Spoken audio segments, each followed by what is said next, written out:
தேவனுடைய சாயலா மாறினா மாத்திரம்தான் நீ பரலோகத்துக்கே போக முடியும். நீ எந்த மாறணும்?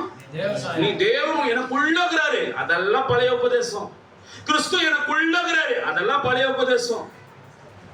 அப்படி சொல்லி அதுதான் இந்த நாலேஜ் வர வரைக்கும் ஒருத்தன் எப்போ இந்த நிலைமை அடையறானோ அப்போ அவனுக்குள்ள மறுரூபமாக்கப்படுதல் கிரியை செய்யும்.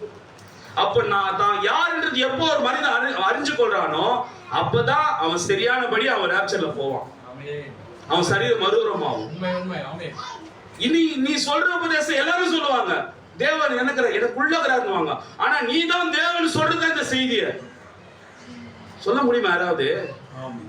ஏன்னா குற்ற உணர்வு சொல்லுது, நான் பாவி, நான் எப்படி தேவனா இருக்க முடியும்? ஒரே ஒரு வித்தியாசம் தான், அவர் ஆராதிக்கிற தேவன், நீ ஆராதிக்க கூடாத தேவன்.